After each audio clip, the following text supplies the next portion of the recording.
نحمده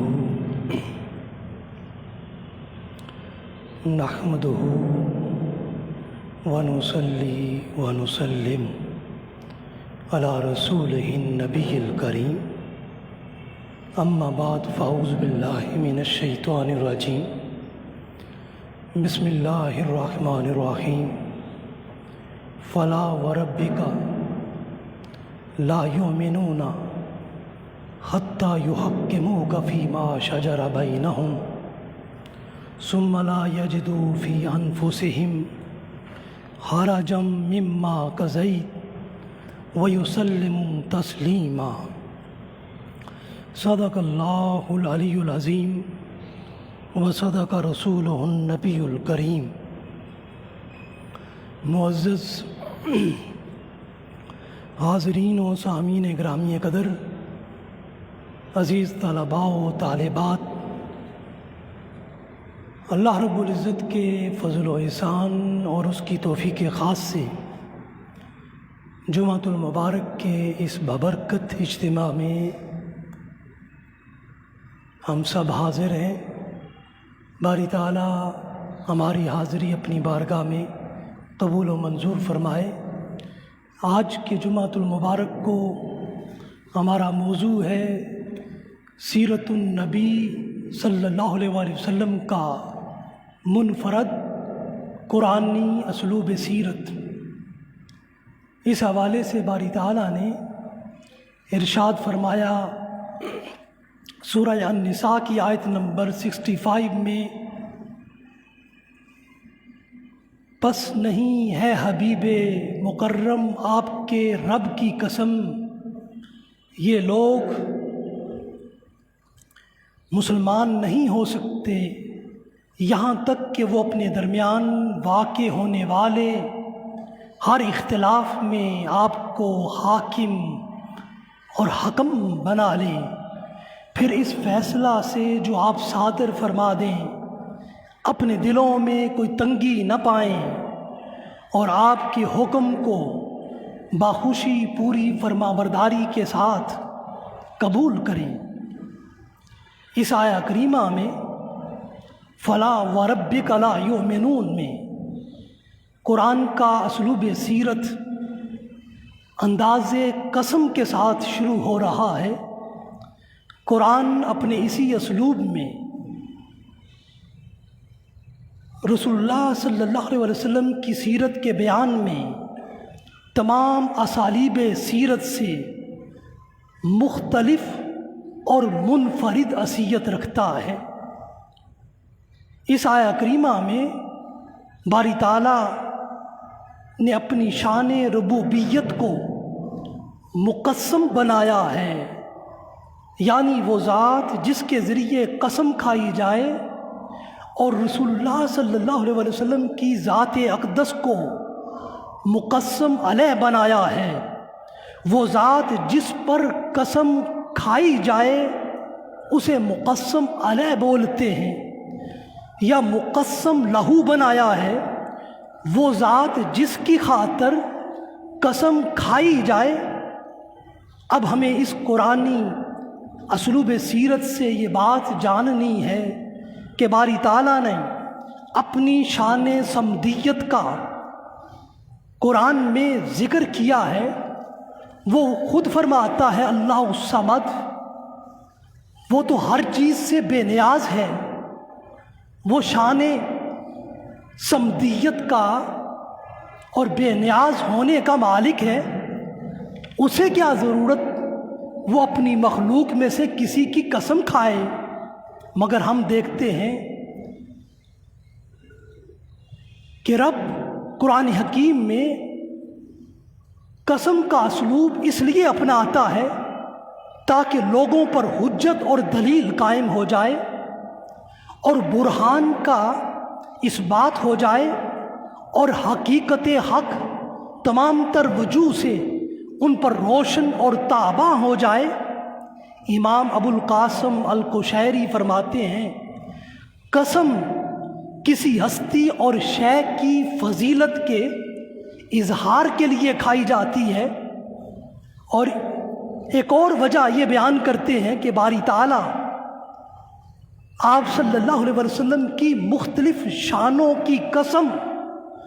قرآن میں اس لیے کھاتا ہے تاکہ رسول اللہ صلی اللہ علیہ وسلم کی عظمت و رفت اور قدر و منزلت لوگوں پر واضح ہو جائے، اور رسول اللہ صلی اللہ علیہ وسلم کی شان اقدس کو نہ پہچاننے والوں اور آپ کے دشمنوں اور آپ پر استہزاء کرنے والوں کو جواب دینے کے لیے باری تعالیٰ اسلوب قسم کو اپناتا ہے۔ اس طرح رسول اللہ صلی اللہ علیہ وسلم کی مختلف شانوں کے مقابل اپنی تکبر اور غرور کی دنیا میں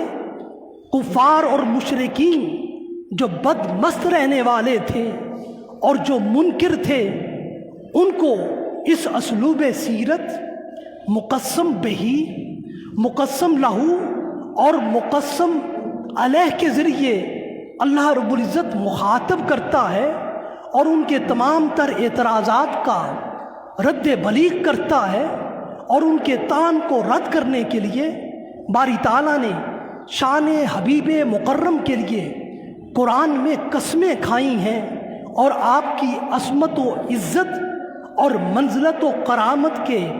اظہار میں تاکید کے لیے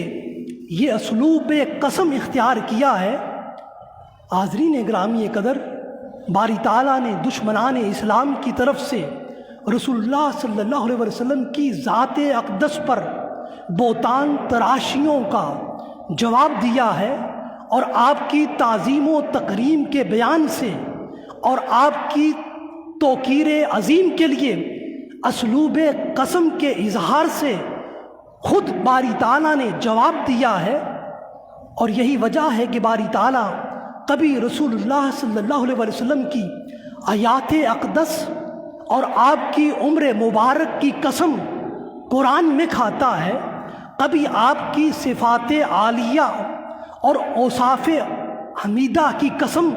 قرآن میں اٹھاتا ہے، کبھی آپ جس شہر میں بستے ہیں اس کو البلد الامین کے نام سے یاد کر کے اس کی قسمیں اٹھاتا ہے، کبھی باری تعالیٰ قرآن میں آپ کے مولد مبارک کی قسم اٹھاتا ہے۔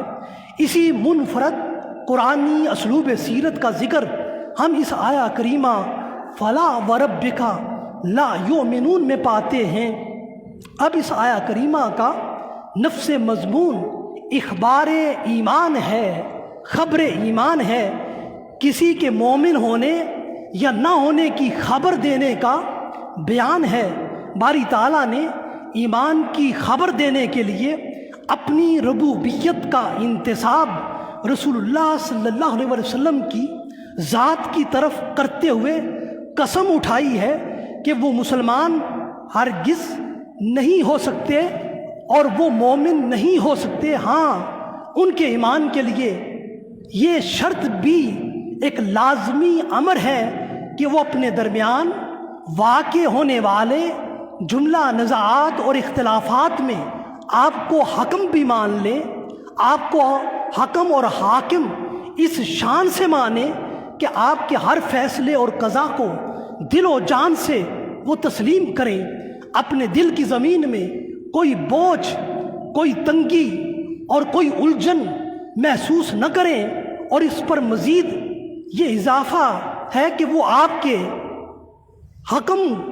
کی شان کو مکمل خوشی کے ساتھ، کامل فرمانبرداری کے ساتھ قبول کریں۔ حاضرین گرامی قدر، اس آیہ کریمہ میں یہ دعویٰ، اس آیہ کریمہ میں لفظ لا دعویٰ ایمان کی نفی کے لیے آیا ہے، اور اس کے بعد پھر لا تاکید مزید کے لیے آیا ہے۔ اس کا مطلب ہے فلا وربک لا یؤمنون، لا یؤمنون، لا یؤمنون، آپ کے رب کی قسم وہ مومن نہیں ہو سکتے، آپ کے رب کی قسم وہ مومن نہیں ہو سکتے جب تک آپ کو حکم، آپ کو حاکم مطلق اپنی جملہ معاملات حیات میں مان نہ لیں اور آپ کے ہر فیصلے کو دل و جان سے تسلیم نہ کر لیں، وہ ایمان والے ہرگز نہیں ہو سکتے۔ اور ایک وجہ یہ بھی بیان کی گئی فلا وربک میں لام زائدہ ہے، اور یہ وربک کے ذریعے سے کھائی گئی قسم میں رسول اللہ صلی اللہ علیہ وسلم کی تعظیم اور تکریم کا بیان ہے، اور آپ کی عظمت و رفت کے اظہار کے لیے قسم اٹھائی گئی ہے، جس کے ذریعے یہ بات لوگوں کو سمجھائی جا رہی ہے کہ ہے حبیب مکرم، آپ کے رب کی قسم وہ صاحب ایمان نہیں ہو سکتے جب تک وہ اپنی جانوں میں، اپنے تمام تر معاملات حیات میں دل و جان سے آپ کی ولایت کو، آپ کی حاکمیت کو تسلیم نہ کر لیں، اور ایسے تسلیم کریں جیسے تسلیم کرنے کا حق ہے، بصورت دیگر ان کا ایمان ہرگز مکمل و اکمل نہ ہوگا۔ حاضرین گرامی قدر، یہ قرآنی اسلوب سیرت رسول اللہ صلی اللہ علیہ وسلم کی اطاعت کو ایک مسلمان کی کل حیات میں اور اس کے جملہ معاملات میں لازم کرتا ہے، اور آپ کی اطاعت کو واجب اور فرض ٹھہراتا ہے، اور ہر حال میں اور ہر بات میں آپ صلی اللہ علیہ وسلم کے ہر خطا سے مبرہ ہونے اور معصوم ہونے کی شہادت و گواہی دیتا ہے۔ اسی طرح ہم قرآن حکیم کا مطالعہ کرتے ہیں، ارشاد فرمایا یاسین والقرآن الحکیم انک لمن المرسلین۔ یاسین حقیقی معنی اللہ اور اس کا رسول ہی جانتا ہے، حکمت سے معمور قرآن کی قسم، بے شک آپ رسولوں میں سے ہیں۔ باری تعالیٰ نے انبیاء علیہ السلام میں سے کسی بھی نبی اور رسول کی نبوت اور رسالت کی قسم پورے قرآن میں کسی جگہ بھی نہیں کھائی ہے، مگر جب رسالت محمدی کا وقت آیا تو باری تعالیٰ نے رسول اللہ صلی اللہ علیہ وسلم کی نبوت اور رسالت کی قسم آپ کو یاسین کہہ کر کھائی ہے، اور یاسین کہہ کر اس قسم کا اظہار کیا ہے۔ امام جعفر صادق کے نزدیک باری تعالیٰ آپ کو یاسین بامعنی یا سید کہہ کر قسم کھا رہا ہے۔ حضرت عبداللہ ابن عباس کے نزدیک یاسین بامعنی یا ایھا الانسان الکامل آپ کی ذات کو کہہ کر آپ کی قسم اٹھا رہا ہے، اور الزجاج کے نزدیک باری تعالیٰ یاسین بامعنی یا محمد کہہ کر آپ کی نبوت و رسالت کی قسم کھا رہا ہے۔ ابو بکر الوراق کے نزدیک یاسین بامعنی یا سید البشر کہہ کر باری تعالیٰ آپ کی نبوت و رسالت کی قسم کھا رہا ہے۔ اس کے بعد دوسری قسم باری تعالیٰ اپنے کلام قرآن حکیم کی اٹھا رہا ہے۔ والقرآن الحکیم میں حرف واو یہ قسم کے لیے آیا ہے، اس میں مقسم بہی رسول اللہ صلی اللہ علیہ وسلم کی ذات اقدس ہے، تو اس اعتبار سے معنی آیت یہ ہوگا اے میرے بندوں میں سے یا سید العباد کا لقب پانے والے میرے محبوب مکرم، آپ کی ذات اور آپ پر نازل کردہ کتاب قرآن حکیم کی قسم کھا کر اور قسم اٹھا کر یہ اعلان کرتا ہوں انک لمن المرسلین کہ آپ اللہ کے نبیوں اور اللہ کے رسولوں میں سے ہیں، بلکہ اکمل الرسل افضل الانبیاء آپ ہی ہیں۔ امام کوشیری اس آیت کے معارف و اسرار میں غوطہ زن ہوتے ہیں تو یوں پکار اٹھتے ہیں کہ یاسین کے کلمات کے ذریعے باری تعالیٰ یوم میثاق کی قسم کھا رہا ہے، جس کا معنی ہے یا سید الرسل، عالم ارواح میں یوم میثاق میں آپ کی نبوت و رسالت کی قسم اٹھاتا ہوں کہ آپ انکا لمن المرسلین، بے شک آپ میرے نبیوں اور میرے مقرب رسولوں میں سے ہیں، اور میں رب ہو کر اپنے کلام قرآن کی قسم اٹھاتا ہوں کہ آپ انکا علی صراط مستقیم پر گامزن ہیں۔ آپ کا صراط، آپ کی سنت، آپ کی سیرت ہی صراط مستقیم پر چلانے والی ہے۔ اسی طرح باری تعالیٰ پورے قرآن میں رسول اللہ صلی اللہ علیہ وسلم کی قدر و منزلت اور آپ کے بلند و بالا شرف اور آپ کے اعلیٰ مرتبے اور رتبے کے اظہار کے لیے قسم کے اسلوب سیرت کو اپناتا ہے۔ اور اس حوالے سے سورہ الحجر میں ارشاد فرمایا لعمرک انہم لفی سکرتہم یعمہون، ہے حبیب مکرم آپ کی عمر مبارک کی قسم، بے شک یہ لوگ اپنی بدمستی اور غفلت میں سرگرداں ہیں۔ حضرت عبداللہ ابن عباس فرماتے ہیں لعمرک معنی ہے لعیشک او بحیاتک، اس اعتبار سے آیت کا معنی یہ ہوگا اقسم بالنبی وآیاتہ انہم لفی سکرتہم یعمہون، کہ ہے نبی صلی اللہ علیہ وسلم میں آپ کی ذات اور آپ کی حیات کی قسم کھاتا ہوں کہ آپ کی قوم آپ کے آنے سے قبل غفلت میں بھٹک رہی تھی، اور آپ کی حیات کاملہ کی قسم آپ کے ظہور ولادت کی ساعت سے لے کر آپ کی وفات کی ساعت تک ہر پل کی، ہر لمحہ کی، ہر لحظہ کی، لحظہ حیات کی قسم آپ اپنی ذات میں معصوم بھی ہیں، مامون بھی ہیں، ظاہر بھی ہیں، طاہر بھی ہیں، مطہر بھی ہیں، آپ ہر عیب سے مبرہ ہیں، ہر نقص سے منزہ ہیں، ہر ناپاکی سے پاک ہیں اور صاف ہیں، ہر ریب سے اور ہر شک سے آپ الگ بھی ہیں، منزہ بھی ہیں۔ آپ کی ذات کا ان اوصاف سے مزین ہونا آپ کے اعلان بعثت سے قبل بھی ہے اور اعلان بعثت کے بعد بھی ہے، اس لیے ہے حبیب مکرم میں اپنے اس کلام میں آپ کی بعثت کی قسم نہیں اٹھا رہا، بلکہ آپ کی عمر مبارک کی لعمرک کے الفاظ کہہ کر قسم اٹھا رہا ہوں۔ آپ کی عصمت اور طہارت کی گواہی اور شہادت اپنے بندوں کو خود دے رہا ہوں، اور حقیقت امر یہ ہے کہ باری تعالیٰ نے اپنی خلق میں کسی انسانی وجود کو آپ سے بڑھ کر اکرم الخلق پیدا نہیں کیا ہے، افضل البشر نہیں بنایا ہے، اور ابر الوجود کسی نفس کو پیدا کیا ہی نہیں ہے۔ اس لیے باری تعالیٰ نے اپنے کلام میں کسی انسان اور بشر کی عمر اور حیات اور زندگی کی قسم نہیں کھائی ہے سوائے رسول اللہ صلی اللہ علیہ وسلم کی ذات اقدس کے، اور آپ کی ذات اقدس کو باری تعالیٰ نے اشرف الخلق بنایا ہے، افضل الانس بنایا ہے، سید المرسلین بنایا ہے، خاتم النبیین بنایا ہے۔ حاضرین گرامی قدر، اسی طرح ہم سورہ صاد میں رسول اللہ صلی اللہ علیہ وسلم کی سیرت کا مطالعہ کرتے ہیں۔ باری تعالیٰ نے رسول اللہ صلی اللہ علیہ وسلم کی صداقت، صدق اور آپ کے الصادق ہونے کی قسم کھائی ہے۔ ارشاد فرمایا الصاد والقرآن ذی الذکر بل الذین کافروا فی عزت و شقاق، حقیقی معنی صاد کا اللہ اور اس کا رسول ہی بہتر جانتا ہے۔ ذکر والے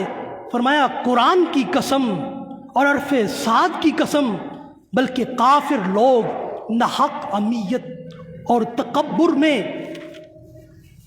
مبتلا ہیں اور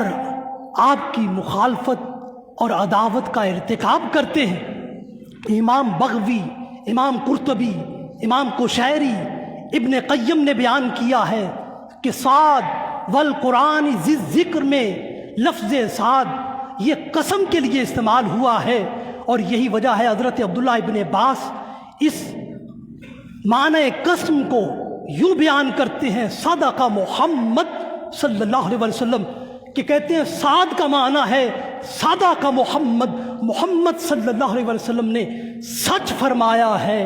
قسم ہے کہ محمد صلی اللہ علیہ وسلم نے جو کہا ہے سچ کہا ہے، اور اللہ کا سچا پیغام لوگوں کو دیا ہے۔ اللہ رب العزت قرآن کے ذریعے قسم کھاتا ہے کہ لوگوں اچھی طرح سن لو، سمجھ لو، میں بار بار یاد دلانے والی اپنی اس سچی کتاب قرآن کی قسم کھاتا ہوں بِأَنَّ مُحَمَّدًا لَصَادِقٌ، کہ میرا محمد صلی اللہ علیہ وسلم اپنے دعوی نبوت و رسالت میں، اپنی تعلیمات کی حقانیت میں سچا ہی سچا ہے، جبکہ کافر لوگ اپنے زمانے جاہلیت کی جھوٹی اہمیت اور ہر حق بات سے انکار اور تکبر کی وجہ سے اس صداقت محمدی کے اعتراف سے دور رہے، اس بنا پر یہ آپ کی مخالفت اور عداوت کی آگ میں جل رہے ہیں۔ قرآن کے ساتھ ساتھ باری تعالیٰ آپ کی صداقت کی قسم بھی اٹھا رہا ہے، جس طرح باری تعالیٰ نے رسول اللہ صلی اللہ علیہ وسلم کو صادق بنایا ہے، آپ کی تعظیم کو لوگوں کے دلوں میں قائم کیا ہے، اور آپ کو اپنے تمام تر خصائل میں سراپے صدق بنایا ہے۔ اسی طرح باری تعالیٰ نے قرآن حکیم کو بھی اس وصف صداقت میں رسول اللہ کے مماثل کیا ہے۔ قرآن بھی پہلی کتابوں کی تصدیق کرنے والا ہے، اور اس کا ہر حکم صدق ہی صدق پر مبنی ہے۔ قرآن اور صاحب قرآن دونوں نصیحت کرنے والے ہیں، شرف و بزرگی اور قدر و منزلت میں دونوں ممتاز ہیں، اور یہ دونوں اللہ کے بندوں کو اللہ سے واصل کرنے والے ہیں، اور یہ دونوں بندوں کو حقائق کے کائنات اور ان کا مقصد حیات یاد دلانے والے ہیں، اور یہ دونوں بندوں کو اس ذات کی طرف راغب کرتے ہیں جس کے یہ سب بندے دنیا و آخرت میں سب سے زیادہ ہر لمحہ ہر لحظہ محتاج ہیں۔ امام شوکانی اس آیہ کریمہ کا معنی یہ بیان کرتے ہیں کہ صاد کا معنی ہے اے صدق محمد، اے اقسم تو اس اعتبار سے معنی یہ ہوگا کہ میں ذکر سے معمور، شرف سے بھرپور اور رفت سے منور اپنے کلام قرآن کی قسم کھاتا ہوں کہ یقیناً یہ کلام سراسر معجزہ ہے، اور بلا شبہ محمد صلی اللہ علیہ وسلم اپنے دعوی نبوت میں سچے ہی سچے، صادق ہی صادق ہیں، اور وہ اپنے رب کی طرف سے ہر گورے، کالے، سرخ اور سفید کی طرف رسول صدق بن کر آئے ہیں، اور اللہ نے آپ پر اپنی کتاب حق، کتاب صدق قرآن نازل کی ہے، اور کفار بھی قرآن اور صاحب قرآن کے صدق سے، سچائی سے اچھی طرح آگاہ ہیں، مگر کائنات کے سب سے بڑے صدق اور بے شمار معجزات کے ظہور اور صدور کے باوجود وہ کفار صاحب ایمان کیوں نہیں ہو سکے؟ قرآن اس کی وجہ رسول اللہ صلی اللہ علیہ وسلم کے صدق کی قسم کے ساتھ، اور اس باب میں سیرت کے سینکڑوں مضامین کو صرف اور صرف 2 لفظوں میں مرکوز کرتے ہوئے،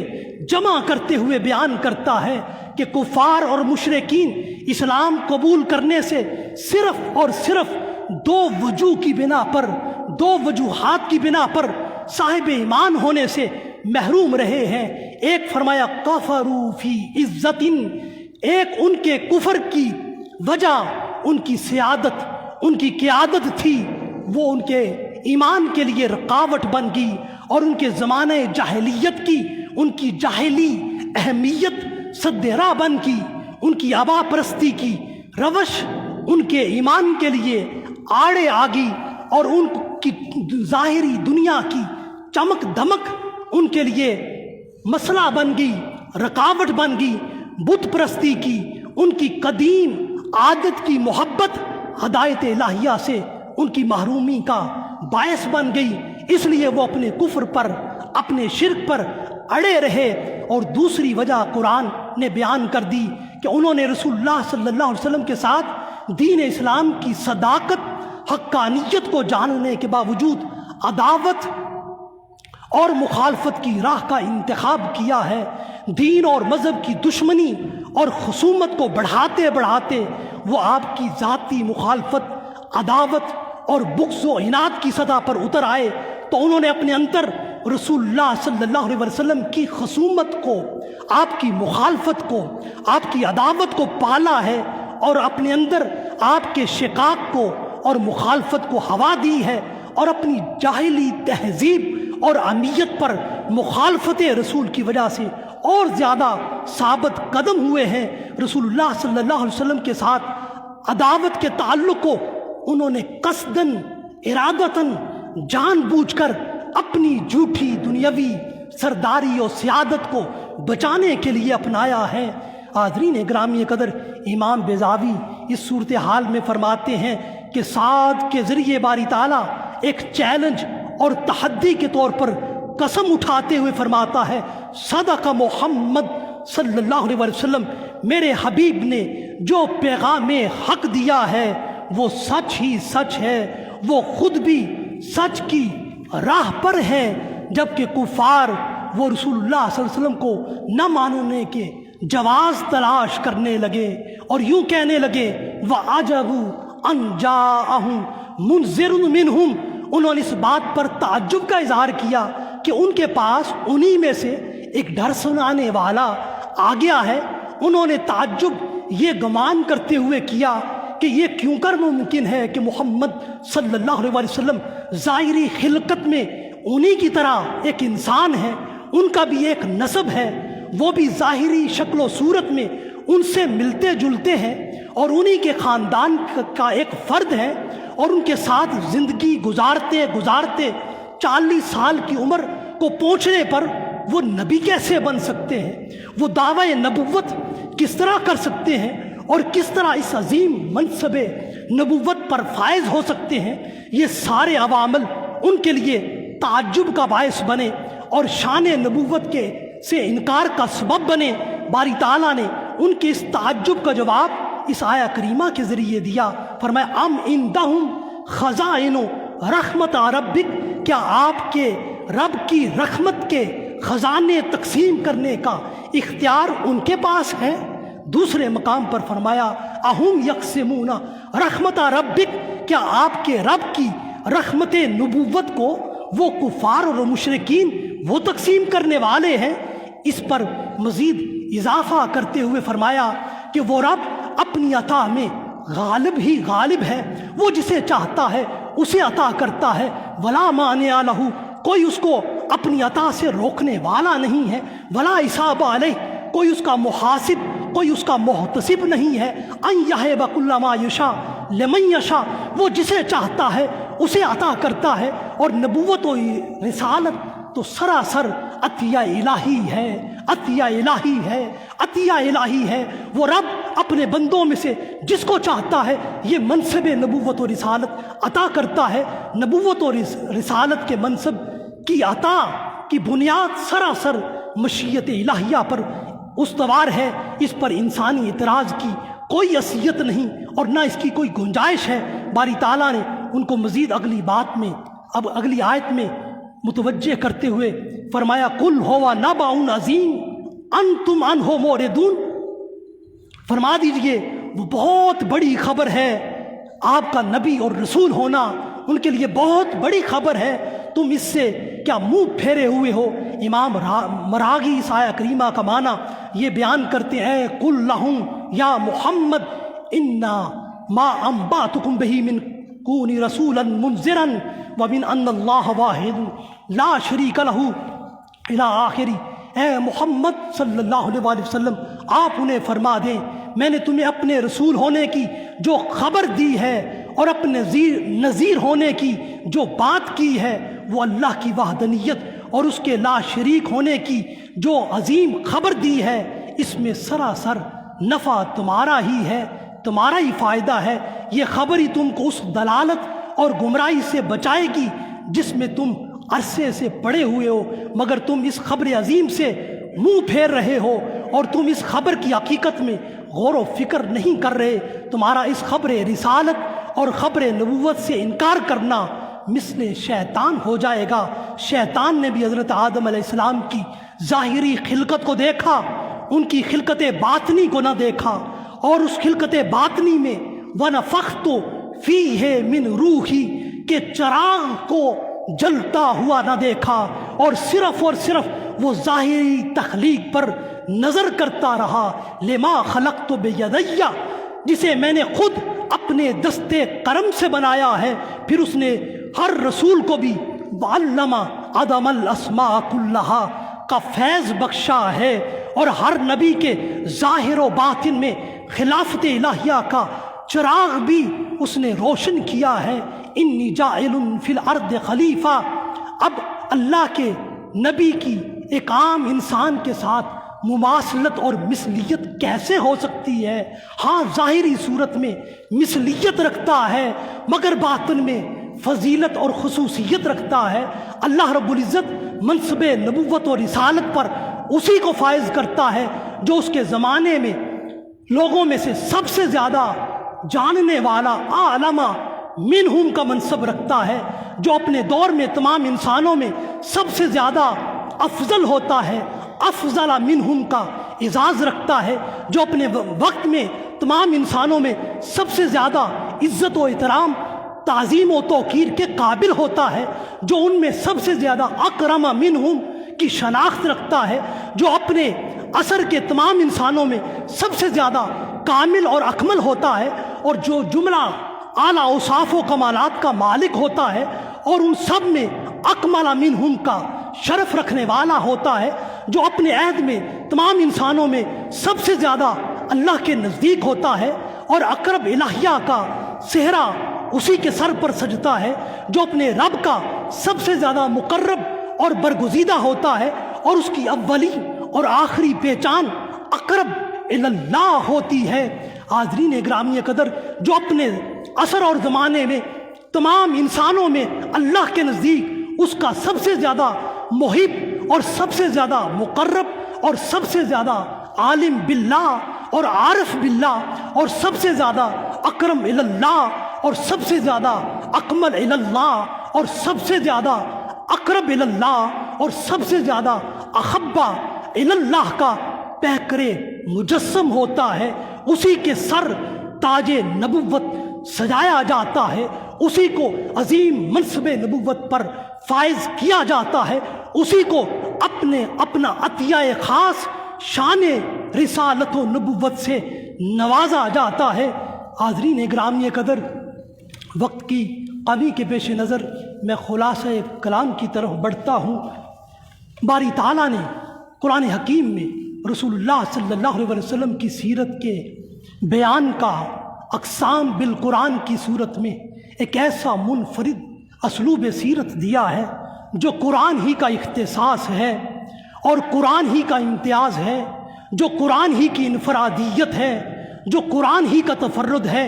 اس لیے پورے قرآن میں وہ رب رسول اللہ کی ذات اقدس کو کبھی مقسم بہی بناتا ہے، کبھی آپ کی ذات کو مقسم لہو کا اعزاز بخشتا ہے، کبھی آپ کی ذات اقدس کو مقسم علیہ کا تاج پہناتا ہے، کبھی آپ کی آیات کی قسم لعمرک کے الفاظ کے ذریعے سے اٹھاتا ہے، کبھی آپ کی قسم یاسین والقرآن حکیم کے کلمات کے ذریعے سے کھاتا ہے، کبھی آپ کی قسم کا ذکر صاد والقرآن ذی ذکر کی صورت میں کرتا ہے، کبھی والنجم اذا ہوا کے ذریعے آپ کی قسم کھاتا ہے، کبھی والسماء والطارق کے کلمات طیبہ کے ذریعے آپ کی قسم اٹھاتا ہے، کبھی آپ کی ذات اقدس کو والفجر قرار دیتے ہوئے قسم کھاتا ہے والفجر کے الفاظ کے ساتھ، کبھی آپ کے شہر سکونت مکہ و مدینہ کی قسم اٹھاتا ہے اور یوں اس کا ذکر کرتا ہے، لا اقسم بہذا البلد وانت حل بہذا البلد۔ کبھی آپ کے پورے نسب کی طہارت اور آپ کی مبارک ولادت کی قسم یوں اٹھاتا ہے، ووالد وما ولد۔ کبھی آپ کے چہرہ اقدس اور کبھی آپ کی زلف عنبری کی قسم یوں کھاتا ہے، والضحی واللیل اذا سجا۔ بلا شبہ رسول اللہ صلی اللہ علیہ وسلم کی ذات اقدس کو باری تعالیٰ نے بڑی بڑی شانوں سے نوازا ہے، اور ان شانوں کا بیان ہی آپ کی سیرت طیبہ کا ذکر ہے۔ باری تعالیٰ نے آپ کی ذات کو تمام حقائق کا مخزن بنایا ہے، آپ کو دقائق کا آسماں بنایا ہے اور تمام رقائق کا فلک بنایا ہے، آپ کو تمام لطائف کا آفتاب بنایا ہے اور تمام عجائب کا چاند بنایا ہے، تمام غرائب کا نجم و ستارہ بنایا ہے، آپ کی ذات اقدس کو اسرار جبروت کی زمین بنایا ہے، آپ کو انوار ملکوت کا سمندر بنایا ہے، آپ کو تمام فضائل کا جامع بنایا ہے اور تمام شمائل کا شاہکار بنایا ہے اور تمام محاسن کا حامل بنایا ہے اور تمام محامد کا سلطان بنایا ہے اور حقیقت جلال کا عرش بنایا ہے، معرفت جمال کی باکمال ہستی اور ذات بنایا ہے، صفات کمال کی لوح بنایا ہے۔ رب ذوالجلال نے اپنے کلام حق کا آپ کو اپنا ترجمان بنایا ہے، آپ کو اپنی تمام تجلیات کا نور بنایا ہے، آپ کو اپنی اس کائنات کے تمام تر تحسینات اور تزہینات کا حسن کامل بنایا ہے، آپ کی ذات اقدس کو اپنی تمام تر وحی اور رسالات ربی کا مقصود بنایا ہے، آپ کو اپنے حروف مقطعات کا سر اور راز بنایا ہے، اور آپ کی ذات طیبہ کو اپنی تمام تر آیات محکمات کا معنی اور مفہوم بنایا ہے، اور آپ کی ذات کریمہ کو اپنی آیات متشابہات کا عرفان بنایا ہے، اور آپ کو اپنے تمام تر معقولات کے اسرار کی مفتاح اور چابی بنایا ہے، اور آپ کو جملہ محسوسات کے انوار کا نور بنایا ہے، اور آپ کو اپنے تمام تر موجودات کا آفتاب و ماہتاب بنایا ہے، اور آپ کو اپنے کامل کل عوالم کا سراج منیر بنایا ہے، اور آپ کو تمام تر ارواح سیدہ کے لیے فرت و سرور بنایا ہے، اور آپ کو تمام آسمانوں پر طلوع ہونے والا نور بنایا ہے، حتیٰ کہ باری تعالیٰ نے آپ کی ذات اقدس کو اپنی صفات انوار کا ایک حسین پہ کر ایک دل ربا منظر بنایا ہے، اور سب سے بڑھ کر باری تعالیٰ نے آپ کی ذات طیبہ کو اپنی ذات بلند و بالا کے اسرار اور انوار کا مظہر کامل، مظہر کامل، مظہر اکمل، مظہر اکمل اور مظہر اتم اور مظہر اتم بنایا ہے۔ اس لیے انسانی ذہن و دماغ، انسانی قلب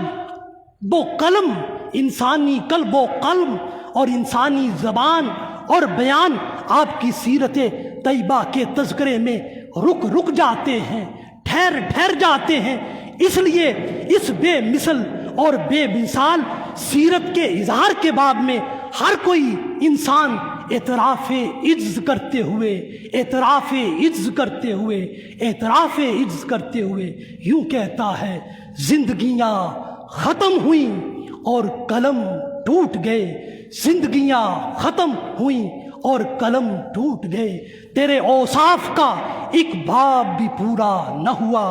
تیرے اوصاف کا ایک باب بھی پورا نہ ہوا۔ وآخر دعوانا الحمدللہ۔